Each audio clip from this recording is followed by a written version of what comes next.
밤의 소재는 잔잔한 찻소리와 가느다란 담배 연기가 천장으로 올라가고 있었습니다. 우리는 늘 하던 대로 세상의 원리와 인간의 미래를 두고 말을 주고받았지요. 그때 늘 조금 늦게 오던 그가 문을 열고 들어왔습니다.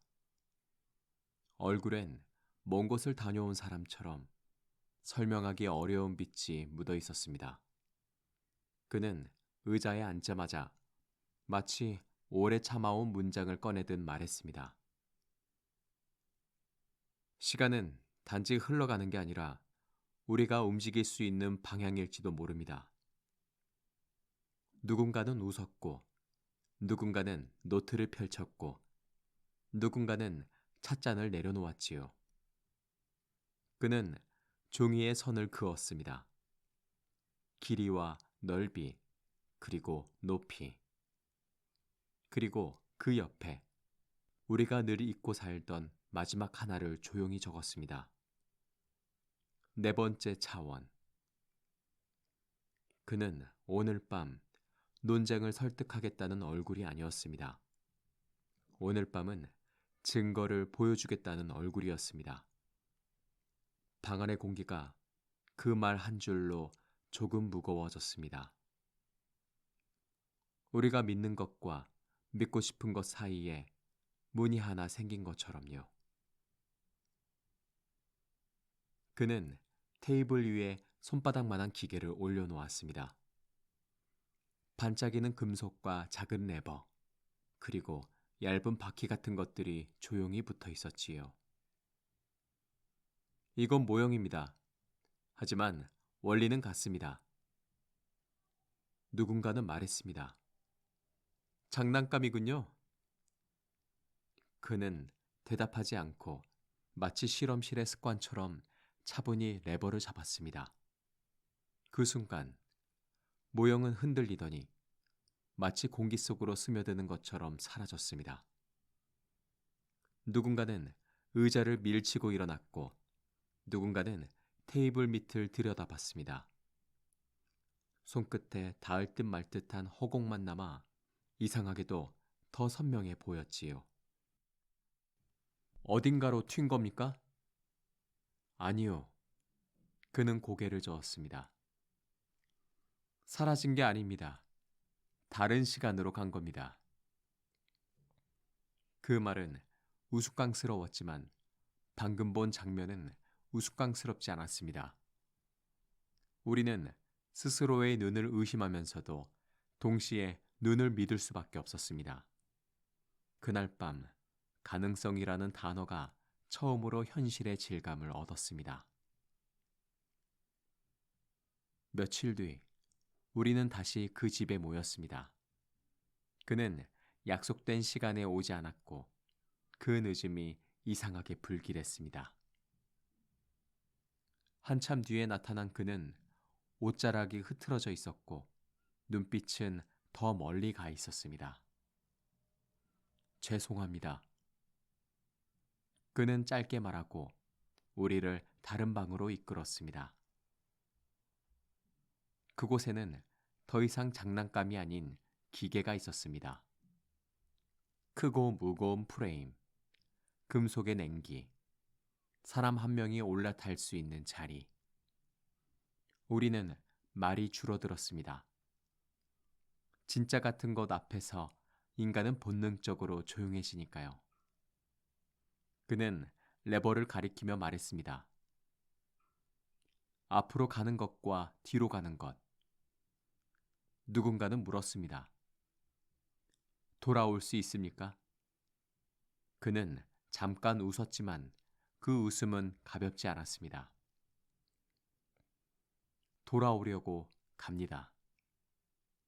방 안의 공기가 찻잔보다 먼저 차가워졌습니다. 그가 자리에 앉고 두 손을 기계에 얹는 순간 우리는 모두 숨을 고쳤습니다. 마치 한 사람의 인생이 아니라 한 시대의 상식이 떠나려는 것처럼요. 그는 레버를 당겼고 세상은 갑자기 빠르게 변하기 시작했습니다. 창밖의 하늘이 밝아졌다 어두워지기를 반복하고 하루가 초처럼 타들어갔습니다. 나뭇잎이 무성해졌다가 떨어지고 다시 피어나는 계절이 한숨처럼 지나갔습니다.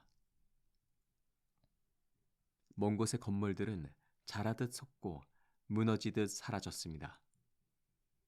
그는 그 안에서 몸이 아니라 정신으로 버티는 느낌을 받았습니다. 언제든 멈출 수 있을 것 같다가도 동시에 영원히 멈출 수 없을 것 같았지요. 그러다 어느 순간 모든 속도가 잦아들며 다시 정상이 되었습니다. 그는 조심스레 땅을 밟았고 공기는 놀라울 만큼 맑았습니다. 주변에는 커다란 건축물의 잔해 같은 것이 남아 있었고 덩굴이 그것을 조용히 덮고 있었습니다. 멀리서 작고 가벼운 웃음소리가 들려왔습니다. 사람들이 다가왔습니다. 그들은 인간들이었지만 우리가 알던 인간과는 달랐습니다. 그의 손목시계는 멈춘 듯 했지만 세상은 이미 수십만 년을 건너뛴 뒤였습니다. 그는 마음속으로 날짜를 확인했습니다. 80만 2701년. 그 숫자는 인간의 상상력을 넘어서 침묵처럼 느껴졌습니다. 그들은 자신들을 두려워하지 않았습니다. 낯선 이방인에게 경계보다 호기심을 먼저 내밀었지요. 피부는 밝고 움직임은 가볍고 말은 짧았습니다. 그들의 웃음은 풍성했지만 어딘가 얕은 수면처럼 보였습니다. 그는 그들과 함께 걷기 시작했습니다. 들판은 부드러웠고 과일은 흔했고 배고픔이란 단어가 사치처럼 느껴졌습니다. 건물들은 웅장했지만 그 안에는 목적이 사라진 듯 비어 있었습니다. 그는 질문했습니다. 책은 어디 있습니까? 역사 기록은요? 그들은 서로를 바라보며 웃었고 곧 다른 일에 관심을 돌렸습니다. 놀라운 건 그들의 세계에 서두름이 없다는 것이었습니다. 하지만 또 하나 놀라운 건 그들의 세계에 깊이도 없었다는 것이었습니다. 그는 그 아름다움 속에서 이상하게도 숨이 막혔습니다. 너무 평화로운 곳, 때때로 무언가를 감추고 있으니까요. 그리고 그날 저녁, 햇빛이 기울며 첫 번째 균열이 생겼습니다. 엘로이들의 눈빛이 밤을 향해 미세하게 떨렸습니다. 다음 날, 그는 가장 중요한 것을 잃었습니다. 타임머신이 사라졌습니다. 바닥에는 바퀴 자국도 없었고 부서진 흔적도 없었지요. 마치 이 세계가 처음부터 그 기계를 허락하지 않았던 것처럼요. 그는 숨이 차올랐고 처음으로 이 미래를 미워했습니다. 그때부터 그는 주변을 더 자세히 보기 시작했습니다. 땅에는 이상한 환기구 같은 구멍이 있었고 곳곳에 잠긴 문들이 있었습니다. 그리고 무엇보다 엘로이들이 밤을 피한다는 사실이 마음에 걸렸습니다. 그는 어둠 속에서 희미한 눈빛 같은 것을 보았습니다. 그것은 인간처럼 보이지만 인간이 살지 않는 곳에서 사는 존재였습니다. 지하에서 올라온 그들은 몰록이라 불릴 만한 어둠에 익숙한 몸을 가지고 있었습니다. 그 순간 유토피아는 무너졌습니다. 엘로이는 위에 있었고 몰록은 아래에 있었습니다. 누군가는 쉬고 누군가는 돌리고 누군가는 먹고 누군가는 만들어냈습니다. 그리고 그 구조가 수만 세기 동안 굳어졌다면 사람은 결국 다른 종이 될 수도 있겠지요. 그는 목이 마른 듯 침을 삼켰습니다. 미래는 낙원이 아니라 계급의 끝에서 태어난 생태계처럼 보였습니다. 그는 엘로이 중 한 존재와 가까워졌습니다. 위나라는 이름을 그는 조심스럽게 마음속에서 불러보았습니다. 위나는 그에게 두려움과 신뢰를 동시에 보여줬습니다. 손을 잡는 일이 이 미래에서는 의외로 쉬웠습니다. 하지만 밤이 되면 모든 것이 바뀌었습니다. 엘로이들은 불을 피하지 못했고 어둠을 이길 생각도 없었습니다. 그들은 그저 모여 웅크리고 밤이 지나가길 기다렸습니다. 그는 이해할 수 없었습니다. 왜 싸우지 않는가? 왜 배울 생각이 없는가? 답은 단순했습니다. 싸우지 않아도 살아온 시간이 너무 길었기 때문입니다. 그는 폐허 같은 건물들을 뒤졌고 오래된 도구들의 흔적을 찾았습니다. 마침내 불을 얻었을 때 그는 거의 감격에 가까운 안도를 느꼈습니다. 불꽃은 따뜻함이 아니라 경계였으니까요. 밤의 숲은 조용했지만 조용함 속에서 무언가가 움직였습니다. 위나는 그의 옆에서 숨을 죽였습니다. 그는 불을 들고 인간이 인간에게 물려준 가장 오래된 발명품으로 자신을 지켰습니다. 그리고 그 불빛이 흔들릴수록 지하의 세계가 더 가까워지는 것 같았습니다. 몰록의 움직임은 빠르고 어둠 속에서 더 정확했습니다. 그는 달아나면서도 생각했습니다. 나는 왜 이렇게 혼자일까? 엘로이들은 그를 도와주지 않았고 위나는 그저 따라오기에도 벅차 보였습니다. 그는 결국 운명이란 무엇인지 다시 묻게 되었습니다. 규칙과 제도, 글과 학교, 그 모든 것이 사라진 자리에는 본능이 남아 있었습니다. 숲은 길을 숨겼고 폐허는 방향을 헷갈리게 했습니다. 순간순간 그는 자신이 사냥꾼인지 사냥감인지 알 수 없었습니다. 불이 꺼질 때마다 세계는 즉시 몰록의 편이 되었습니다. 그는 더 크게 불을 피웠고 더 크게 숨을 쉬려 했습니다. 하지만 불빛은 언제나 유한했고 밤은 길었습니다. 위나의 손이 미끄러질 때 그의 마음은 철렁 내려앉았습니다. 어떤 유대는 짧게 시작해도 이를 때는 오래 아프니까요. 그는 마지막 힘으로 타임머신이 있을 만한 장소로 몸을 던졌습니다. 그 순간 그는 깨달았습니다. 미래를 바꾸는 건 미래가 아니라 우리가 지금 쌓는 구조라는 것을요.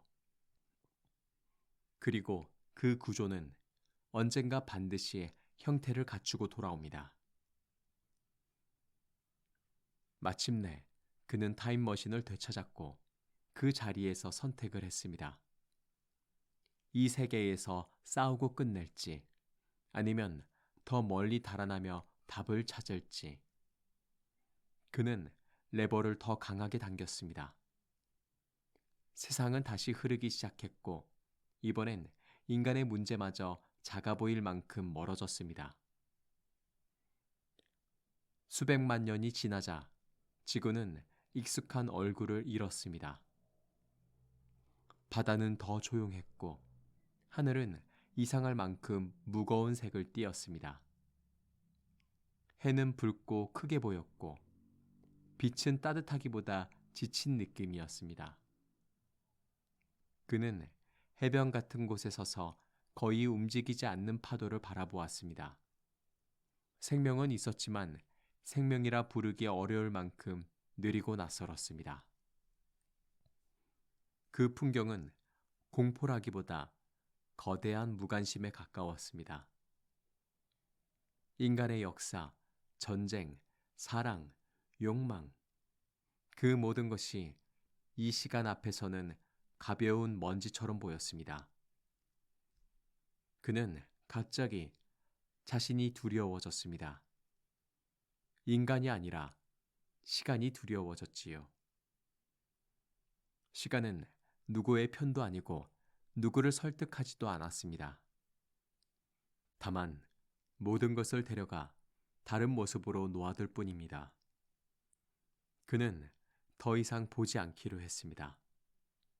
답을 얻기 위해 떠났는데 질문만 더 커지고 있었으니까요.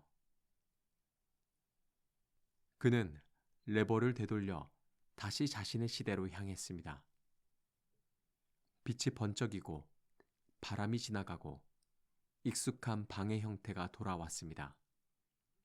서재는 그대로였지만 그의 눈에는 모든 것이 조금 낯설었습니다.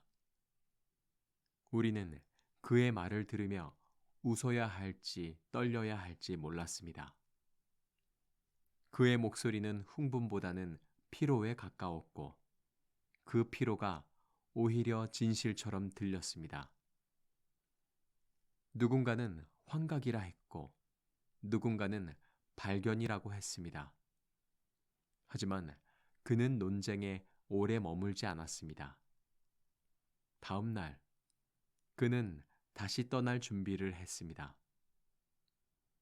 마치 이번엔 증거를 가져오지 않으면 안 된다는 사람처럼요.